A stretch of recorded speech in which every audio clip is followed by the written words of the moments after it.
ladies and gentlemen, I'll be presenting the details of Prime Minister's National Health Program, which is a recent launch in all across Pakistan. Next, please. The sequence of my presentation would be that I would first give the features of the program. What is this program? Then a brief overview of the Prime Minister's National Health Program. Then the monitoring mechanism, what we are following to have this program properly monitored. Then I will share with you some of the program specifics. Then the last but not the least is the BISP data which we are utilizing for selection of the beneficiaries. This I will share with you. Next, please.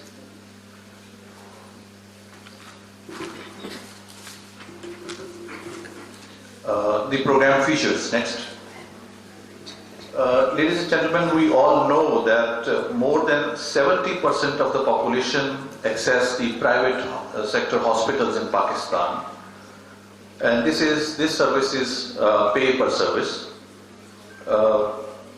According to a World Bank study, more than 65% of our population has out-of-pocket medical expenses. And for the reasons of the poverty, ladies and gentlemen, the out-of-pocket catastrophic medical expenses is one of the major causes. Next.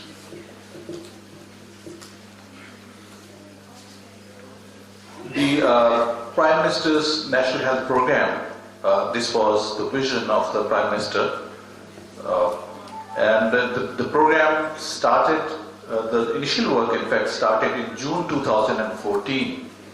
And the first launch of this program was on 31st of December, and this was launched first in Islamabad. Next, please.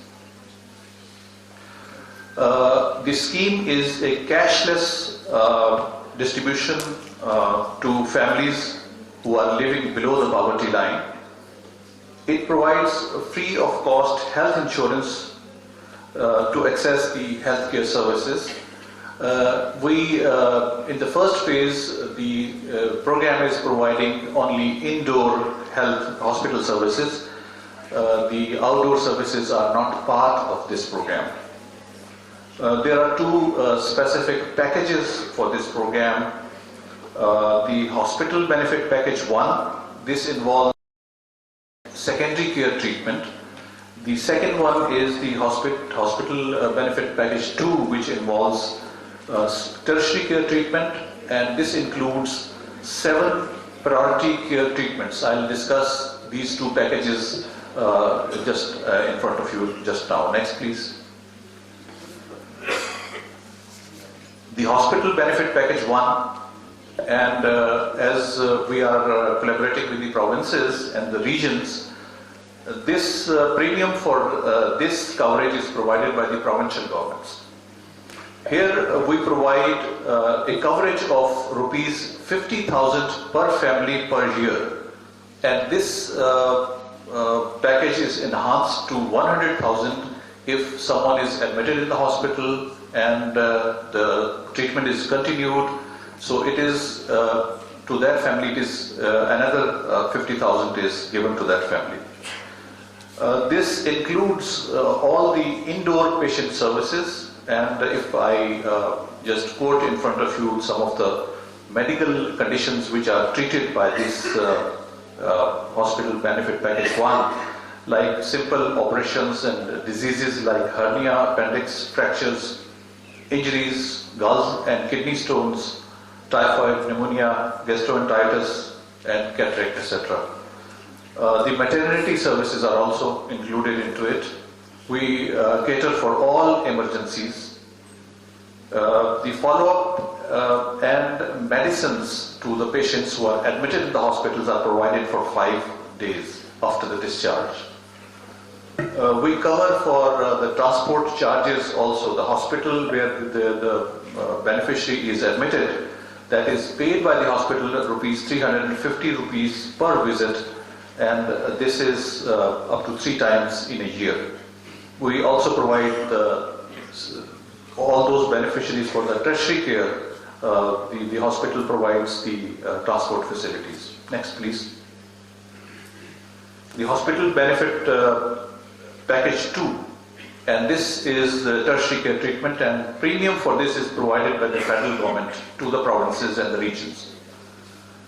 The 7 priority diseases package includes a coverage of rupees 250,000 per family per year.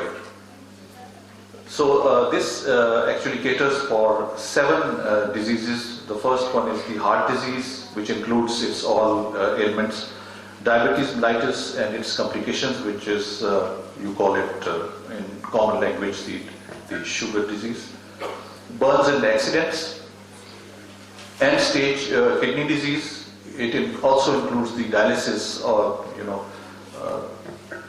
the chronic complications of hepatitis and HIV, organ failures like liver, kidney and heart disease.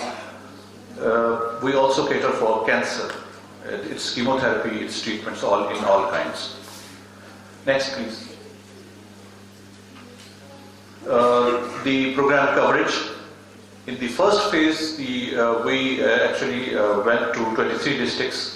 This was 4 districts in one province, in each province, and 2 districts in region, and of course we included Islamabad Capital Territory also. The total expected beneficiaries population was 3.1 million families, and this data was taken from BISP. I'll discuss with you later on. The family, in fact, includes wife, husband, and all unmarried kids. If one of the siblings gets married, that is treated as another family.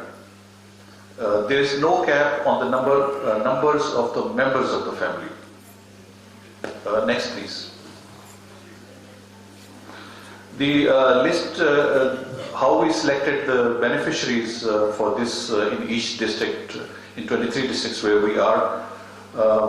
We took the BISP data, and they have the PMT scores, and we are catering for all those who are within that PMT score of 32.5 and below. So the program is catering PMT 0 to 32.5. They are, of course, given the health insurance card, which is the identity of this program. Next, please. These are a few snaps where the cards to the beneficiaries are distributed. These are some of the points which are actually made in each district where we implement this program. Next. The hospital empanelment. We provide services through empanelment of the hospitals, which are in fact included in the program. This is done by actually an assessment which is carried out by the program team, which has a long list of questions which are actually marked when the team visits the hospitals. And if that hospital gets the score, we include that into the program. We do have on this scheme an inter-district portability, that if a beneficiary is enrolled in, suppose in one of the districts of any Pakistan, if that beneficiary is visiting some other district and falls ill, and he or she can visit a hospital which is empaneled in that district also. Next, please. A bit of program overview, what we have done so far. Next, please. We have gone up to 15 districts up till now. The total families which are enrolled are 860,000 approximately. The number of hospital visits are more than 86,000, and the admitted patients 13,323. These are figures of today. 76 hospitals have been empaneled by the program up till now, and the annualized card utilization rate, which is 5.12%. And I must tell you that this is according to the international standards. The highest standard is between 7 to 8%, and we have in the first year reached 5.12%. Next, please. This is a detail of some of the major procedures which have been performed. These are statistics, different diseases like open heart surgery, angiography, angioplasty. These are displayed in front of you. Next, please. Again, a few of the diseases which have been treated by the program, and patients have benefited. Next. Now, what is the monitoring mechanism? Next.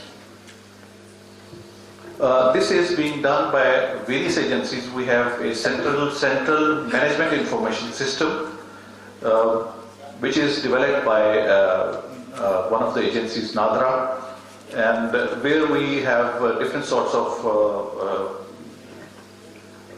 heads which are actually monitored.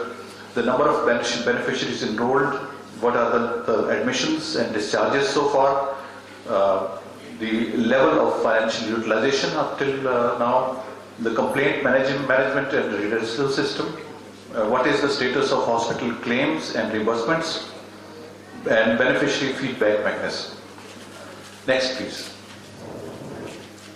So with NADRA, we have devised this geospatial analysis. This is another way of tracking the beneficiaries, the population, the beneficiaries. So this is a map of Islamabad, ICT, Islamabad Capital Territory. The red dots, in fact, show all those beneficiaries which have not been tracked so far, and the green ones are those who have been distributed the cards. Next, please. This is an SMS service which is done by NADRA, and anyone can put its CNIC number and get the status check whether one can be a beneficiary of this Prime Minister's National Health Program or not. Next. Now there are various monitoring mechanisms, as I mentioned. One is the setup at the district level to the federal program monitoring unit. There is a key punch operator who is there in each and every hospital which is in panel with us. There is a district monitoring officer, and then that district monitoring officer is reporting to the program management unit. There is a 24 hours toll-free hotline, and any beneficiary can contact that, call that, and have its information on that hotline. There is a proactive random telephonic call approach at the regional level and at the federal level, and also at various levels by different agencies. There are random team visits. We are also planning a third-party patient satisfaction survey, which will be done when the program is in the middle, which reaches its half course, which is, I think, will be completing 1.5 years in June this year. Next, please. So this is the complaint management system. A call is received to NADRA and state life call centers. Then it goes to the central management information system, which is a real-time dashboard which is available with us. Anyone of us can approach that. It goes to the stakeholders. Stakeholder actually resolves the problem, and it then again goes to the central management information system. Next, please. Now, coming on to some of the program specifics, which are unique for this program. This program is 100% government funding. This is a cashless scheme. There is no cash transfer into it. Actually, the hospitals where the beneficiaries get their treatment, they are actually paid. There is no cash involved into it. Transparent beneficiary enrollment process. We use the BISP data. There is no outside BISP data entry into the beneficiary list. Monitoring is through a real-time dashboard which is available with us. There are more than one player involved in the monitoring, the state life, the NADRA, and the Federal Program Management Unit. As I mentioned, the annualized utilization rate, which is in the first year, it has reached the satisfactory level, 5.12%. The beneficiary satisfaction rate, which was calculated by NADRA, is more than 90%. It's a third-party evaluation. There is a prompt complaint redressal mechanism inbuilt into the program, and if the complaint is of urgent nature, it is resolved within hours. Payment satisfaction, of course, the hospitals are paid within specified in due time. Next, please. Now, how we are utilizing the BISP data next? We are utilizing the last BISP survey of poverty scorecard survey data, and we are using district-wise data into it. We, as I already mentioned, PMT score of 0 to 32.5% we are using. We, in fact, then get this data cleaned by NADRA.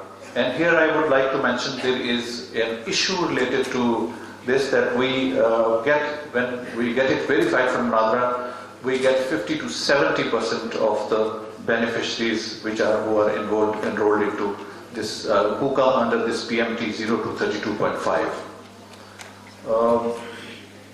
Once this is verified by NADRA, then even after those verified, when we want to approach those beneficiaries, we again get another 70%, 70 to 80% of the beneficiaries.